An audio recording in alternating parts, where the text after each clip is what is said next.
News Talk KVNU. The information from the pretty balanced perspective. Online at kvnutalk.com and on the KVNU mobile app.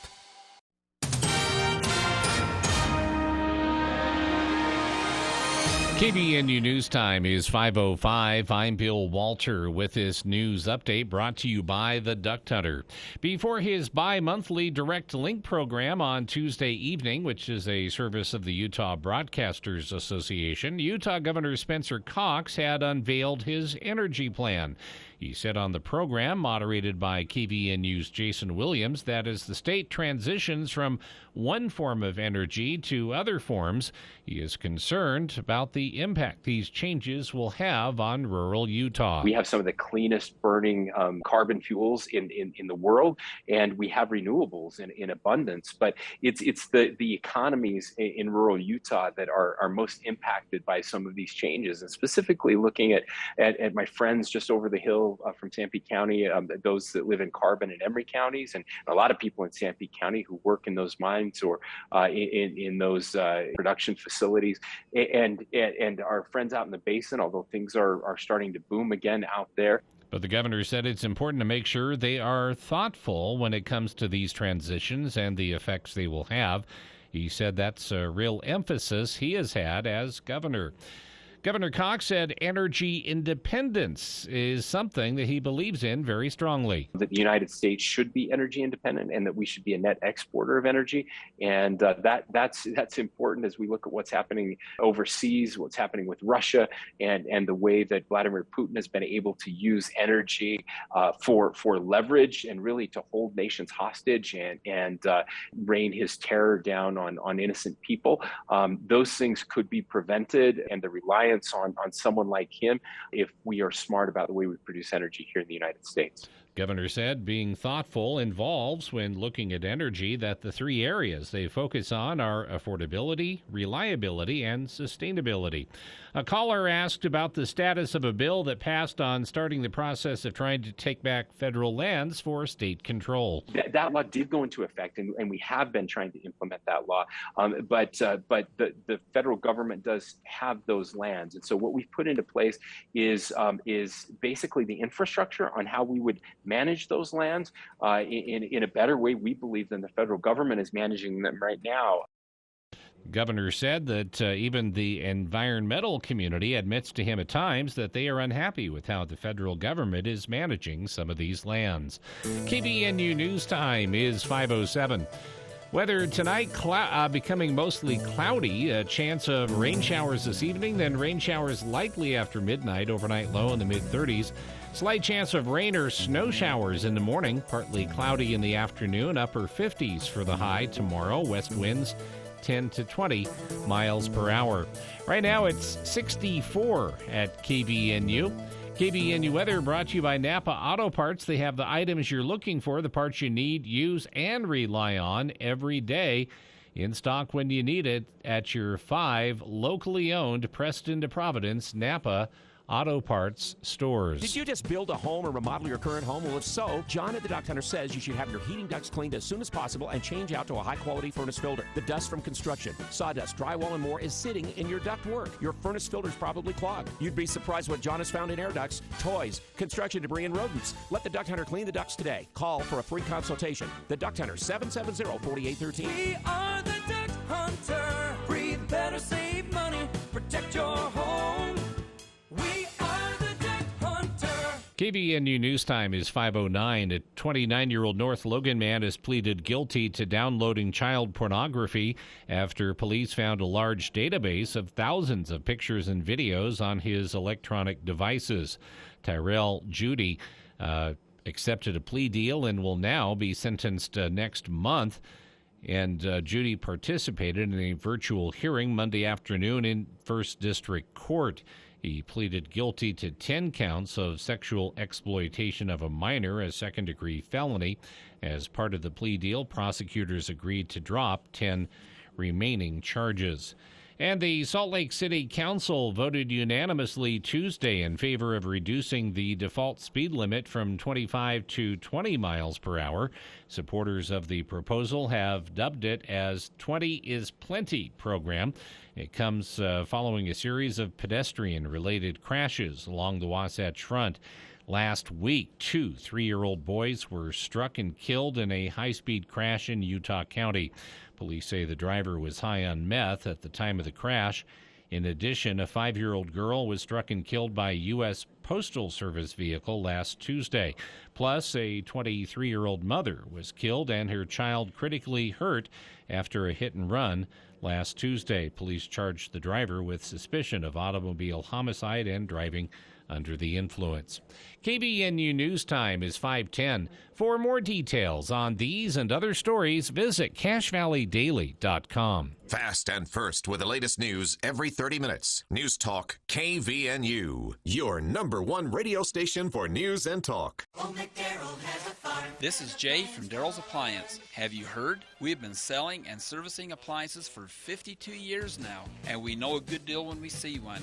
You don't want to miss out on Thermador's 1-2 free program. Double dip and save even more with our builder's pricing on Thermador. It's easy to shop at Daryl's. We're a full-service appliance dealer, a true one-stop shop. Nobody knows appliances like Daryl's, west on Airport Road, open until 6 p.m. on weekdays, 5 on Saturday. Hi, this is Gordon Deal. Thursday on This Morning, America's First News. Are price increases starting to ease? The inflation rate backed off a bit in April, so what could the new data mean for your summer vacation? Also, why is Florida looking more and more like Trump country when thousands of residents from blue states have been moving there? And are we starting to see the end of affordable starter homes? Thursday on This Morning, America's First News. From 4 to 6 on News Talk KVNU, 610 AM and 102 FM. Your station for news and talk. I'm Ed Horrell, author of The Kindness Revolution. I've got a little suggestion for you this week. Take a moment to visit a classroom somewhere. If it takes going to an open house at a school, a PTA meeting, or simply making an appointment to meet with your child's teacher, do it. And while you're there, make it a point to say thank you to as many of the faculty and staff that are supporting the futures of these kids. To learn more, check us out at thekindnessrevolution.net. Learning your child has cancer causes an emotional and financial crisis. Often, the best place for treatment is far from home. But with the help of the National Children's Cancer Society, children battling cancer can get to life-saving treatment, whether it's across town or across the country. To learn how we give families hope and give their children the best shot at survival, visit thenCCS.org. That's THENCCS.org. Because no family should go through childhood cancer alone. Hi, this is Gordon Deal. Thursday on This Morning, America's First News. Are price increases starting to ease? The inflation rate backed off a bit in April, so what could the new data mean for your summer vacation? Also, why is Florida looking more and more like Trump country when thousands of residents from blue states have been moving there? And are we starting to see the end of affordable starter homes? Thursday on This Morning, America's First News. From 4 to 6 on News Talk KVNU, 610 AM and 102 FM. Your station for news and talk.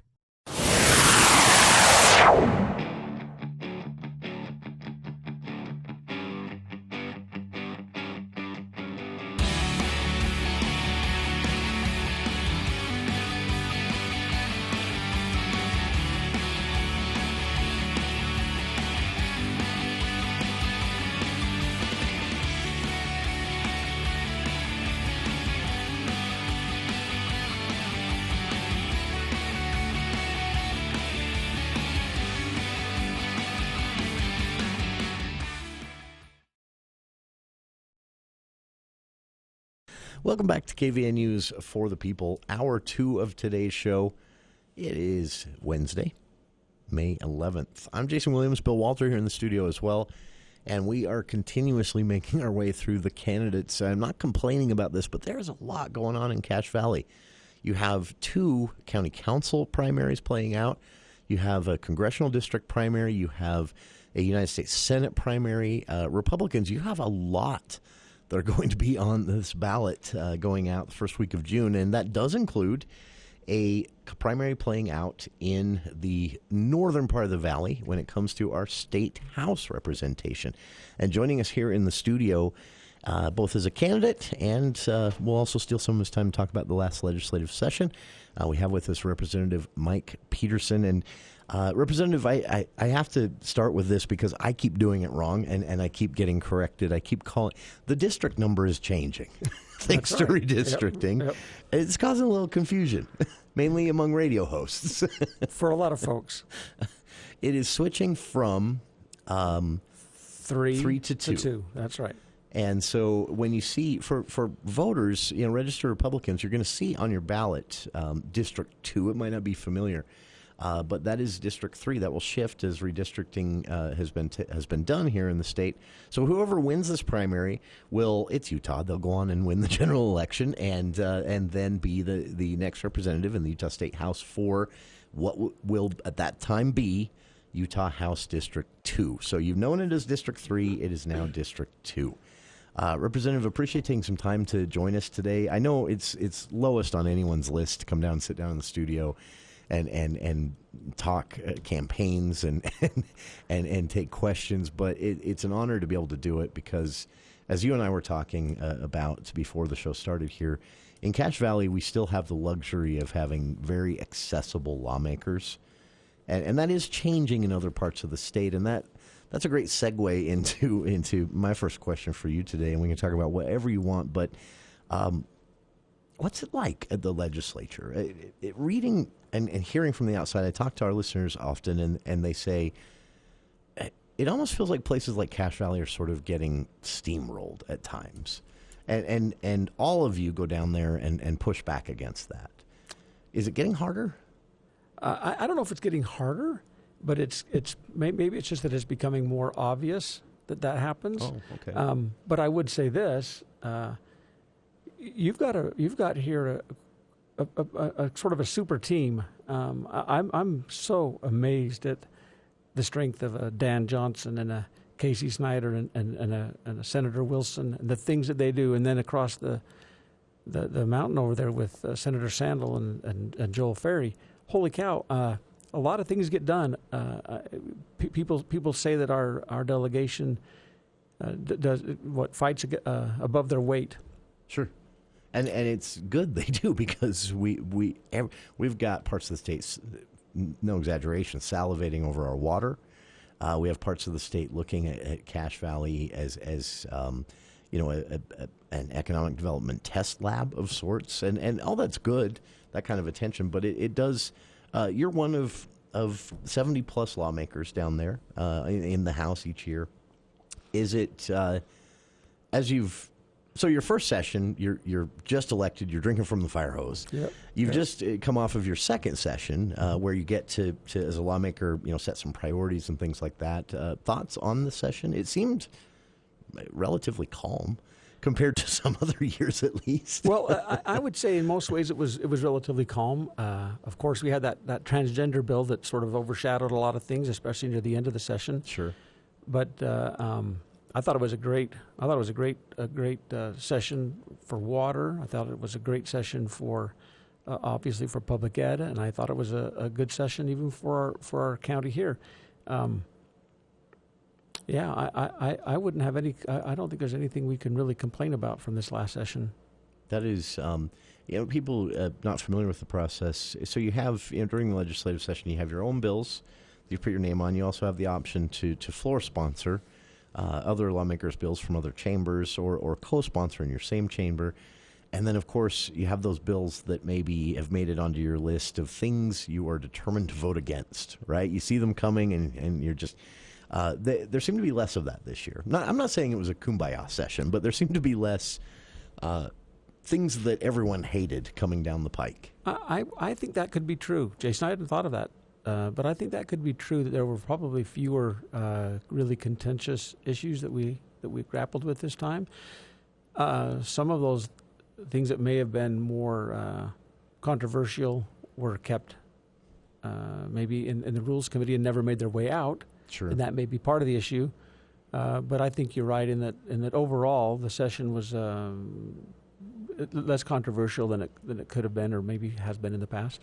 That is, during the session, I wanted, it was one of the busiest times, the final 2 weeks when I thought of this, but I wanted to call so bad and ask about, you had an eminent domain bill during the session. I too. And I just wanted to know the story behind, but of course, you maybe can't tell us the story if it's an individual or No, I can tell. Happy to. Okay. So I actually had two bills dealing with eminent domain. The first bill, and you and I have a common friend in Jack Draxler. Troublemaker. That guy. I've known Jack for many years. He lives in my neighborhood. You know his reputation, though. Right? I know his reputation. No, he's a great guy. Well, he passed a bill when he was in the legislature 10 or 12 years ago that said that when eminent domain happens, there will be an appraisal that comes along with that to make sure, as it says in the Constitution, that the private property owner receives just compensation. So over the years, as I've looked at, as I've thought, boy, I ought to be into property ownership because that's where you make money. Property. Absolutely. Especially right now. That's right. The values are always increasing. Well, if there's only a single appraisal, I may not get my just compensation. And so this first bill said that if too much time has transpired, that we need to have a second appraisal to make sure that again that the folks get their just compensation. Heck, their property is being taken. Let's make sure that they get their just compensation. They get what's deserved them. That's the first bill. Interesting.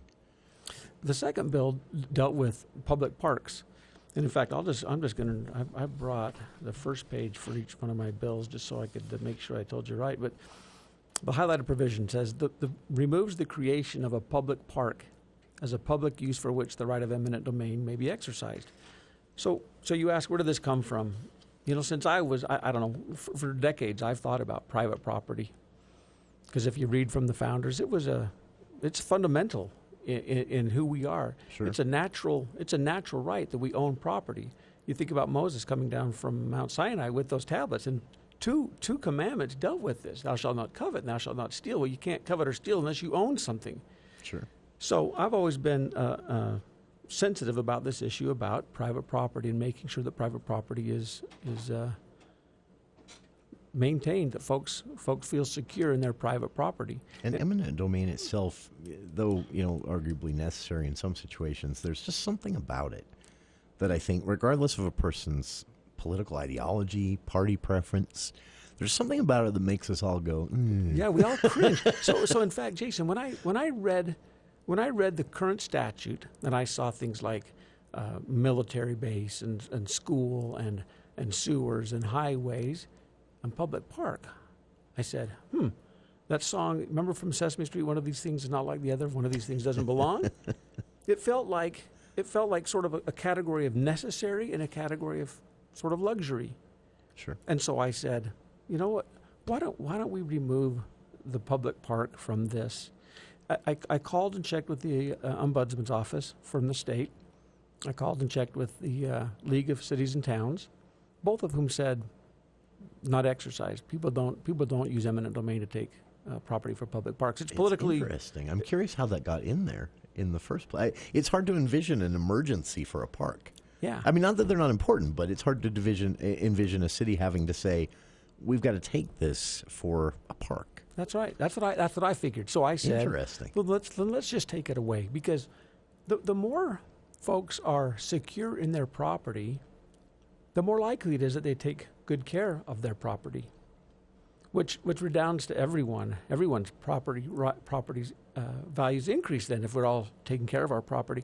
But fundamentally, it's just that, as you said before, we all kind of cringe when we think about this eminent domain. Something about and it. with public parks, that's where I was. And so the bill, it doesn't do anything with roads, it doesn't do anything with trails or anything else. It does only public parks. This is so interesting because this is one of the, I think, most underappreciated things of the legislature. We see every legislative session starts off with this gigantic, scary headline.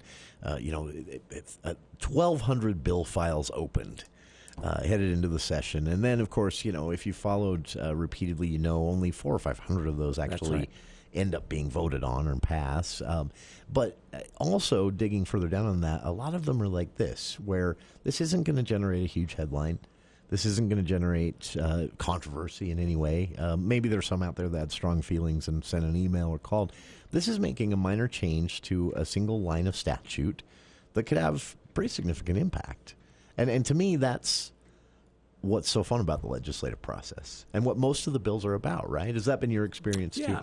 I tell people all the time, you look at this eminent domain appraisal bill, or you look at this one we're just talking about with the parks. They most of the bills end with the word amendments, because most of the time there's just some amending to a current law. And you're right. This year we addressed fewer than 500. Fewer than 500 were numbered, and that doesn't count the ones that got numbered but never made it out of the Rules Committee. Sure.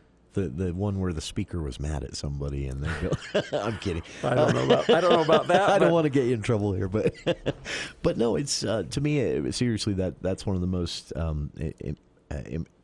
really encouraging things about the legislative process. We've got a quick break here, but I know you have other bills we want to talk about, and you're also here as a candidate, too. So, listeners, if you have a question, feel free, 753-5868. We'll talk about where you can get out and interact with or engage with Representative Petersen running for re-election in this race. We've been talking about the legislative process in general and some specific bills that Representative Petersen was able to get through that process in this most recent session, and we'll be back with more right after this. My dealership just fixed this transmission. We all know how it can be to go to the wrong place for transmission repair. Just a shift solenoid. Solenoid. Get no credit needed financing, only a AA MCO. We all know how it can be to go to the wrong place for transmission repair. Guy and his cheap transmission fluid. Get no credit financing to meet your needs, only a AA MCO. Nothing better than a good night's sleep and a comfy chair to sit in. And they can help with both those things at UNI Furniture. A therapeutic mattress or something from UNI's full lineup of Maloof will increase your chances of a good night's sleep.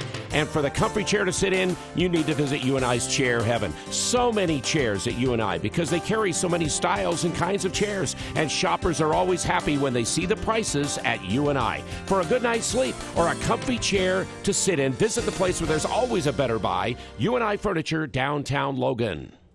Hi, I'm Smokey Bear, and I made an assistant to help you prevent wildfires. Dude, I've got this. I've been camping since I was 5 years old. But I am a camping influencer. You know what? I'll bet you $5. Assistant Smokey, what is the best way to put out a campfire? To put out a campfire, drown with water, stir, drown again.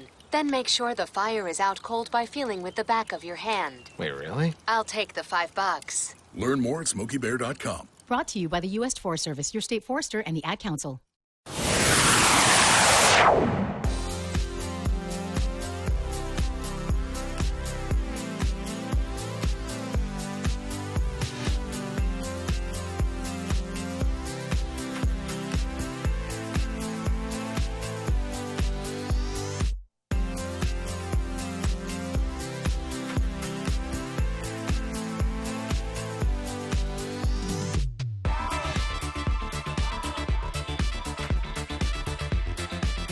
Welcome back to KVNU's For the People. Joining us here in the studio again, we have Representative Mike Petersen with us. If you have a comment or a question, 753-5868. He is both an incumbent lawmaker in this primary election, and of course, I don't even need to say this, I don't know why I set the sentence up that way, Representative Petersen, but of course a candidate.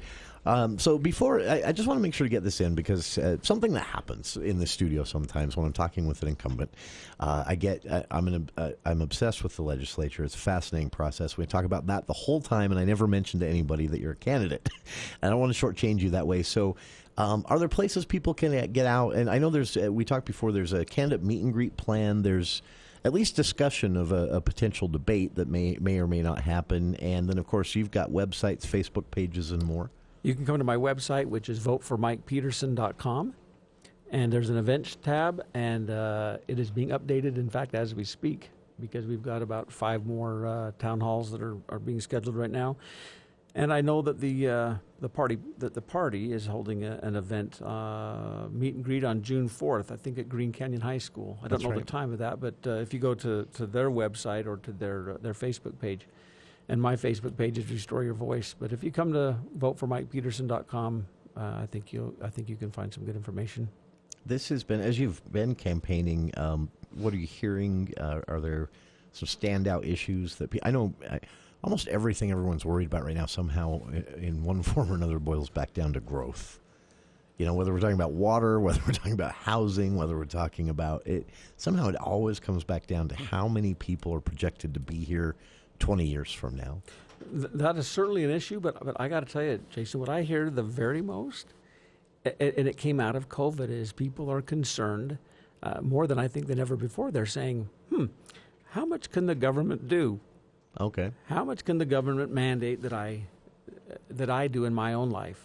And that's been really a big eye-opener for me, and it's been pretty significant. And I think that's one reason why we've done so well in our campaign. I think that's why we did so well at the convention, last month.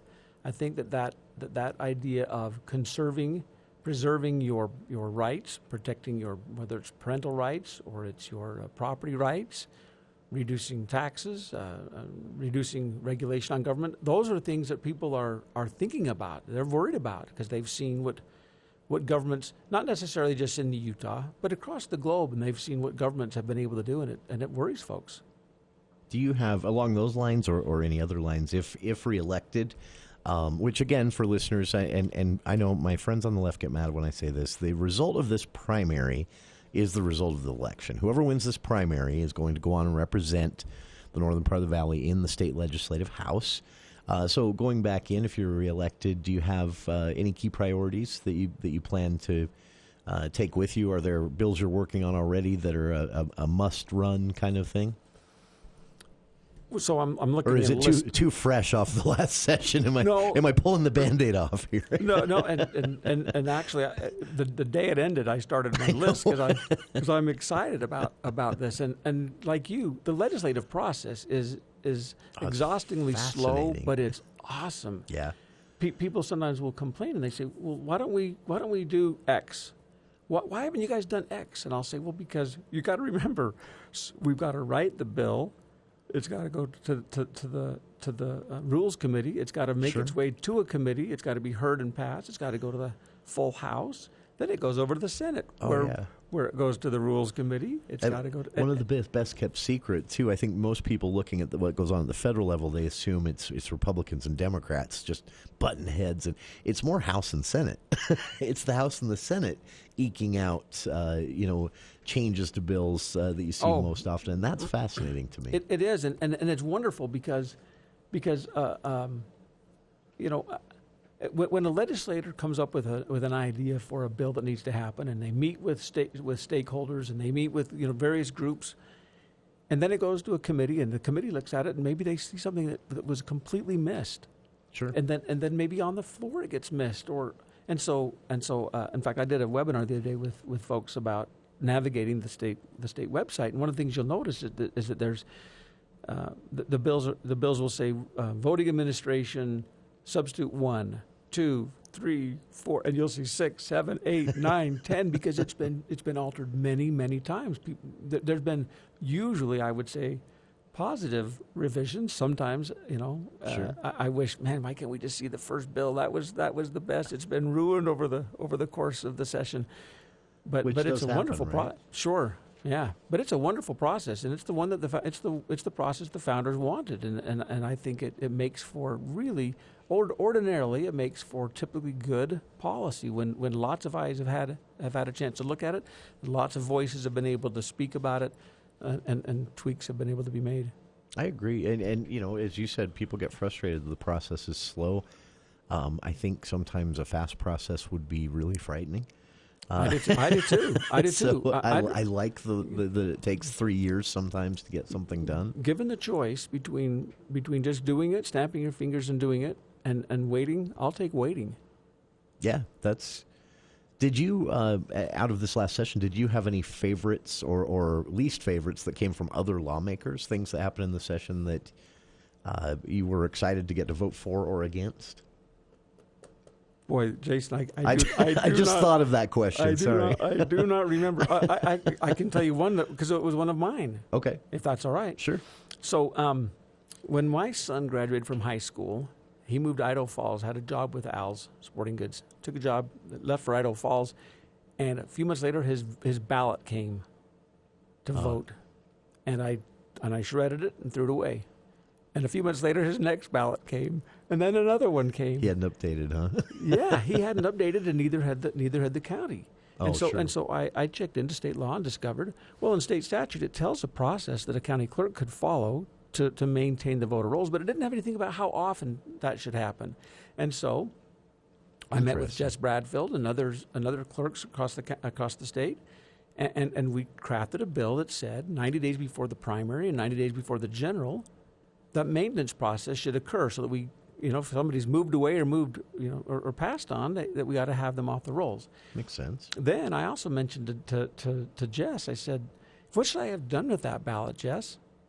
That's a good question. So we added one more thing to the bill, and that says if the ballot comes to your home and the person, again, has moved away or moved on, return it to the clerk so they'll know and it can be updated. Okay, that makes sense. So instead of just tossing it in the Correct. Recycling or whatever, That's you right. take it in and say, hey, interesting. And so with that, so you asked what was one of my favorite bills. I mean, we did talk about a lot of bills. That is a bill I do remember, and I was excited about because I think it does increase our voter confidence, and I think it just makes sense that we keep our. It doesn't matter who you are, Democrat, Republican. It doesn't matter. You and I spoke earlier about bills, bills that can get unanimous support. Yeah. And this had unanimous support because everybody knows that this is something that ought to be taken care of. So, it's an example again of the process, and a lot of this is just something that has been an oversight for years, or That's right. made sense one day but no longer does, and it's just fascinating and a pleasure to have you here in the studio. We'll do this again soon if you're game. I hope so. I'd love to. We've got plenty of time. June 28th, again, the date of this primary, but it is a by-mail ballot election, so postmark your ballots by Monday, June 27th. If you've not postmarked them by then, don't mail them on Tuesday, the 28th election day. Take them in person to the clerk's office or a drop box to make sure your vote is counted. And our guest, again, Representative Mike Petersen, he mentioned a few different websites here. I've posted links to them all on our own Facebook page, but a quick little cheat. You can honestly, on Facebook, search for Mike Petersen. And his campaign page is the first one to pop up if you want to add Utah to that as well. But all the links are on our Facebook page. A pleasure to have you here in the studio. Thank you, Jason. I really appreciate you it. taking the time for KVNU. And, have fun campaigning. Thank you. It's a lot of fun, actually. It is. I've never met anyone running for office that ever said, I hate this. I guess they're out there probably, but It's got its struggles, but you meet a lot of good people, so it's a lot of fun. Chance to get out and talk to Yep. everyone. So, engage with the candidates, get to know them, take advantage of how accessible both elected lawmakers and candidates are still here in Cache Valley, because it won't stay that way forever. And again, this primary playing out June 28th. Jess Bradfield, Cache County Clerk and Auditor, told us last week ballots will start going out the week of June 7th. So, time is running out. Get to know the candidates. As Representative Petersen noticed, the Cache County GOP is hosting a Meet the Candidates night on June 4th, and we'll keep you posted on that as well. There is a lot that you can get out to. Check out the events page at Representative Petersen's campaign site as well. A long list there of town halls and more. And we'll be back with more of For the People after these headlines with KVNU's Bill Walter.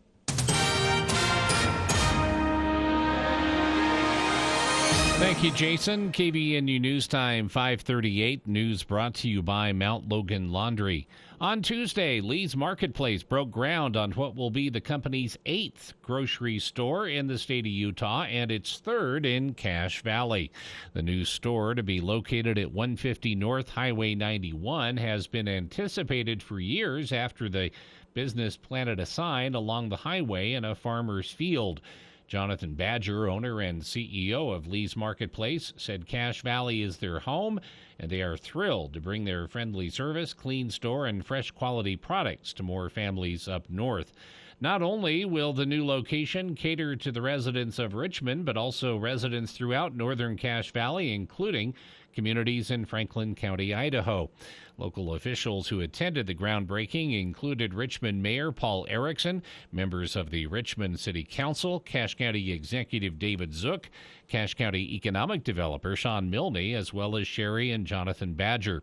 Lee's Marketplace is a local family-owned grocery business that has grown from its first store in 1981 to 7 locations, including stores in Logan, Ogden, Smithfield, Heber, North Salt Lake, Fourth West in downtown Salt Lake City, and also Harriman, which opened earlier this year.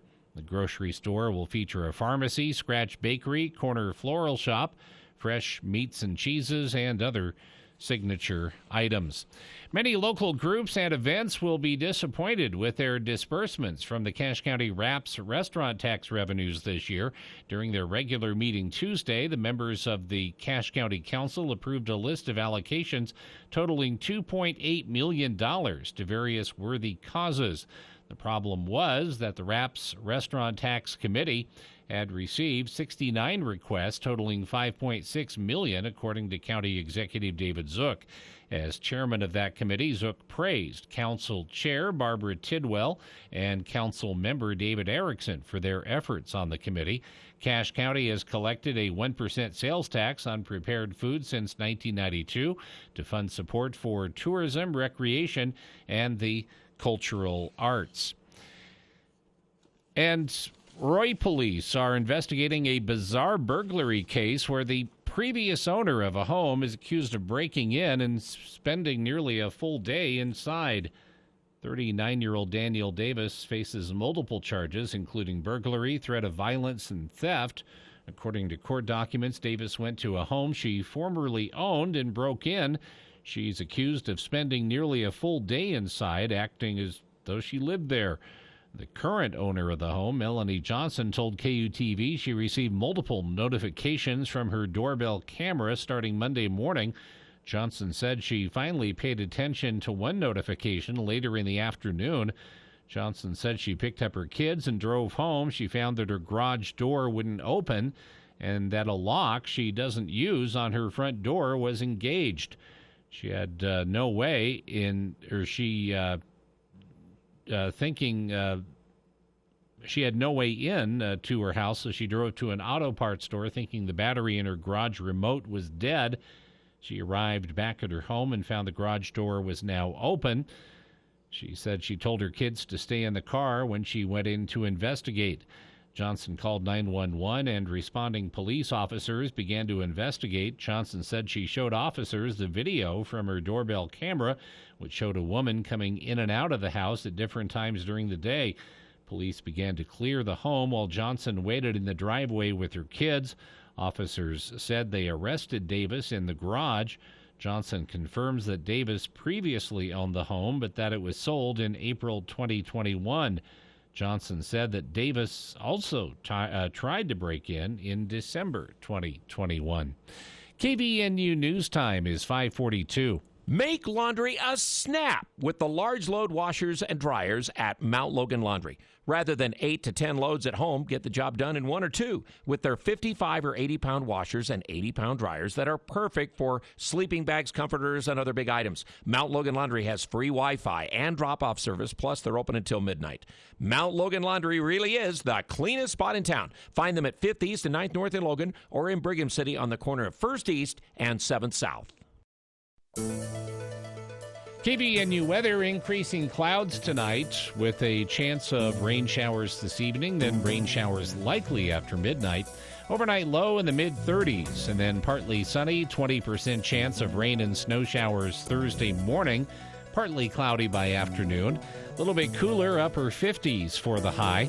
Mostly cloudy Friday morning, becoming partly cloudy. High temperature in the lower 60s. It's 63 right now at KBNU. KBNU weather brought to you by U&I Furniture. Nothing better than a good night's sleep and a comfy chair. U&I can help with both those things. For a better night's sleep, choose a therapeutic mattress or something from U&I's full lineup of Maloof. For a comfy chair, visit U&I's Chair Heaven. U&I sells lots of chairs because of their big selection and prices. Always a better buy at U&I, 28 West, 100 North, downtown Logan.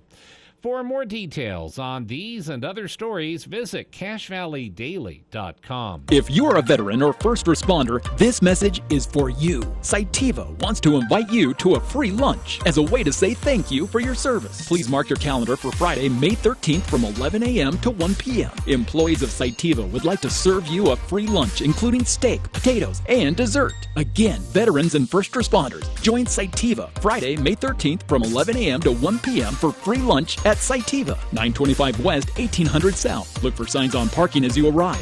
Thank you for your service. Hope to see you there. Thursday edition, Clay and Buck will break down the latest on the big debate surrounding abortion on Capitol Hill, plus Biden's continued failure to handle massive inflation rates, plus Buck. We got Kennedy from Fox Business on all the latest in politics, and our friend Rob Smith, Army veteran and conservative commentator, on the situation of woke corporations and much more. Join us on Clay and Buck. 10 to 1 on News Talk KVNU, 102 FM and 610 AM.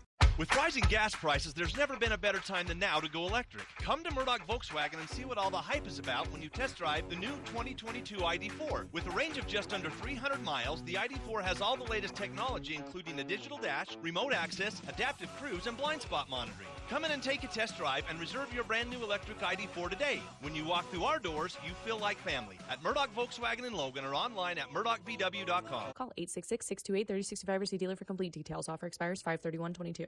Bring back what you've been missing. Bring back Cache Valley Hearing and Audiology. Cache Valley Hearing and Audiology is Cache Valley's most trusted name in hearing aid technology. Schedule a free consultation with Dr. Paul Danes by calling 753-HEAR or visit cachehearing.com. Bring back what you've been missing. Bring back Cache Valley Hearing and Audiology. Finding comfort outdoors by upgrading your landscape is now easy and possible with the creative touch of Canyon Landscaping. Designed planting beds, landscape lighting, and paver patio upgrades will let you easily relax, entertain, and enjoy your home. Elegantly designed, professionally installed, on a budget, on time, guaranteed. Discover more at canyonlandscaping.com. Then call to schedule your free consultation. Call 752-3838 or go to canyonlandscaping.com. Canyon Landscaping. Look for the leaf. Jessup Insurance and Retirement Services. Let us guide you. Do you have retirement questions about financial planning and investing, Medicare, estate planning, or complex tax strategies? Jessup Insurance can answer those questions. Let Jessup Insurance guide you into a better retirement. Call Jessup Insurance 435-213-3200 or Google Jessup Insurance. Jessup Insurance and Retirement Services. Let us guide you. Hi, I'm news correspondent Bob Woodruff. In 2006, a roadside bomb struck the armored vehicle I was riding in while reporting from Iraq. I sustained a life-threatening traumatic brain injury. The military term, "got your six," means I have your back. And that day, our service members had mine. During my recovery, I learned firsthand the challenges facing our service members who return home with injuries. While serving, their fellow service members always had their six. Now that they're home, it is our turn. We started the Bob Woodruff Foundation to make sure that the camaraderie and support they relied on in the military carries on, and we need you. Please join us as part of the Got Your Six initiative and help us be there for impacted veteran service members and their families. They've had our backs. It's time we have theirs. Learn more at gotyoursix.org. That's gotyoursix.org, using the number 6. Mama, what does the chicken say? Chicken. Oh, okay. And wolf? Oh, a wolf. Ooh! What about the tiny dog? Cat? Owl? Dolphin? What does the turkey say? Whale? Whale sound. Do the giraffe. Giraffe, really? Okay. Giraffe. You're not going to get it all right. Just make sure you nail the big stuff, like making sure your kids are buckled correctly in the right seat for their age and size. Get it right. Visit NHTSA.gov/the right seat. Brought to you by the National Highway Traffic Safety Administration and the Ad Council.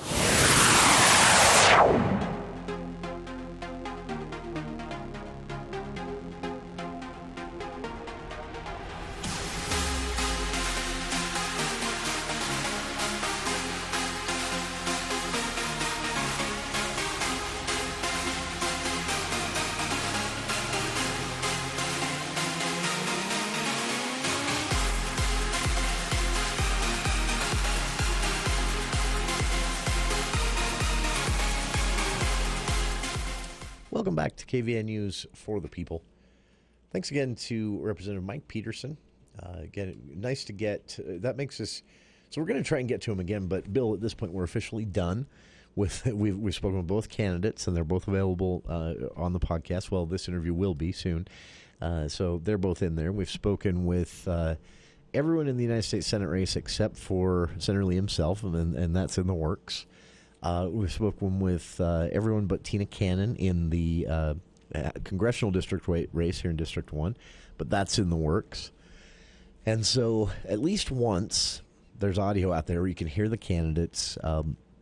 And I'm not saying this to toot our own horn, but so I've done this a long time, the radio, but I've followed... thought about, written about, talked about politics even longer than the 14 years I've been here doing the show each afternoon. And two things that I firmly believe.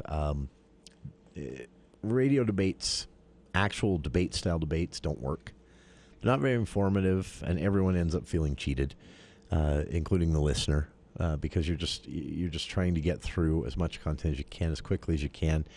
And so when I have the candidates in, I prefer to have them in one-on-one, and I prefer it to be a discussion where I don't personally have an agenda of items that I want to get to.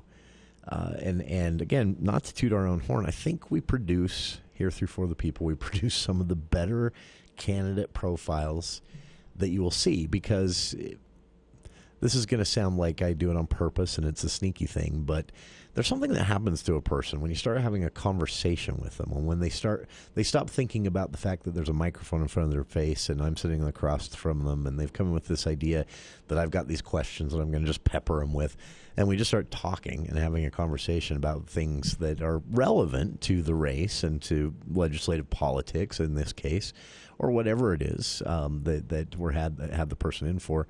I think you find out more about their approach, their philosophy, what's important to them, just by talking about that stuff. So with that in mind, appreciate this. A text from a listener saying basically that, saying that you really actually find out more from a candidate just hearing them talk about stuff than if they're just sitting there responding to a barrage of questions from the host or from a print journalist or something like that. And I agree. I started the show off talking about how unfortunate it is that, this controversy today over, apparently, again, for those who weren't listening or haven't followed it themselves, it looks like Senator Lee attempted or has officially decided to. We're not sure about that. Either way, word went out yesterday within Republican Party circles that Senator Lee was backing out of the June 2nd Debate Commission debate, something we'd planned to air here on KVNU as part of that Debate Commission partnership. Senator Lee apparently wanting to back out of that, and then late last night, not realizing that would be made public, the party tried to run a little interference for him, is what it looks like, at least. The state party under some fire today from former Republican lawmakers, even including former Senate President Wayne Niederhauser and the Utah Debate Commission board, who fired back today saying, basically these debates were scheduled months ago. The objection the party listed was that they want to write the questions themselves since it's a Republican primary, a very silly request that should not ever be taken seriously by any party leadership, red or blue state.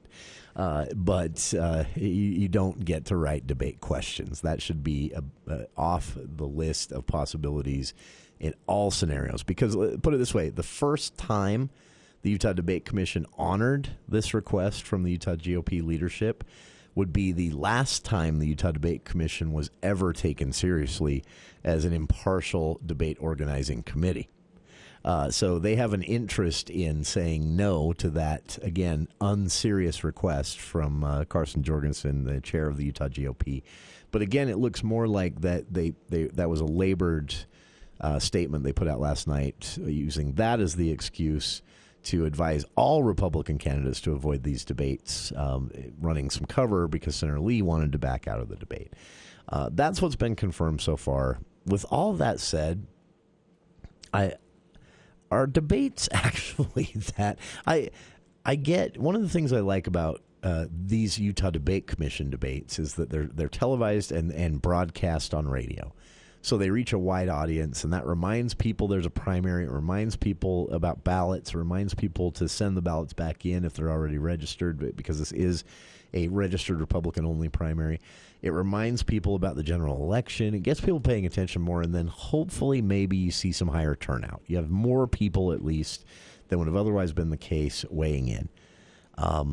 And if you don't have more people weighing in, I think what you get is a bunch of status quo and entrenched incumbents. But more people weighing in also doesn't mean, for sure, that an incumbent loses. It just means more people weighed in, which is supposedly what this whole election thing is about, right? And so it's frustrating for me to see either major party's leadership try to downplay these. That said, please don't rely on debates to get to know the candidates.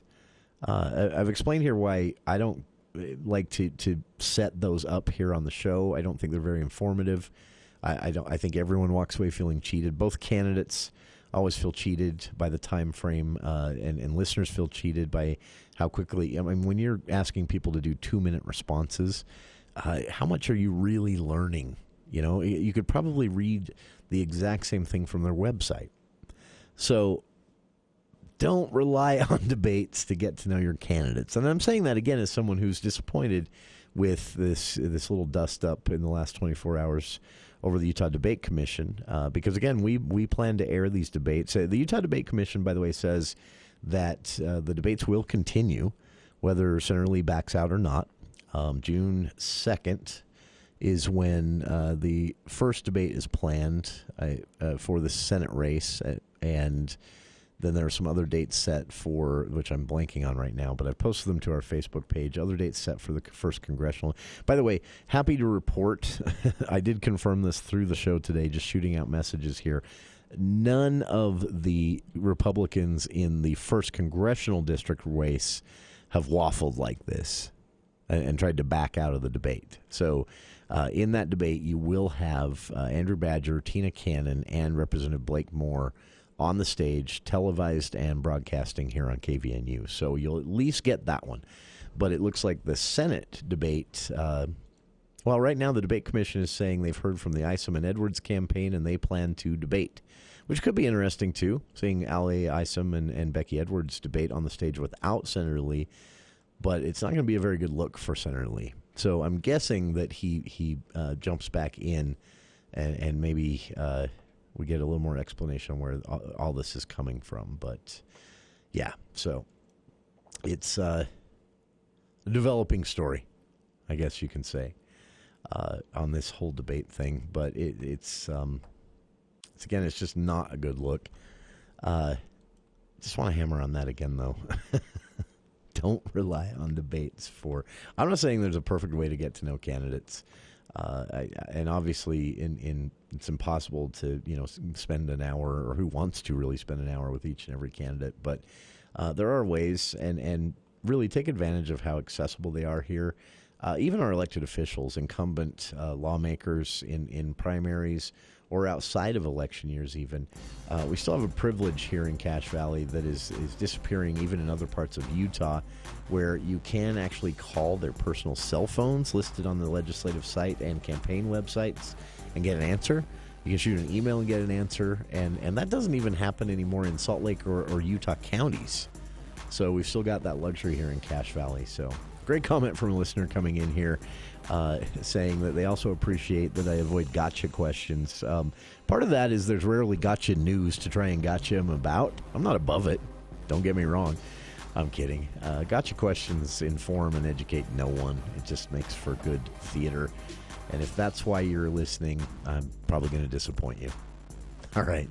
That's our show for today. Thank you for tuning in. We'll be back tomorrow with a look at the world of theater and the arts with Charlie Schill of CacheValleyData.com kicking things off at 4 o'clock tomorrow. Dave Ramsey is next here on KVNU Logan.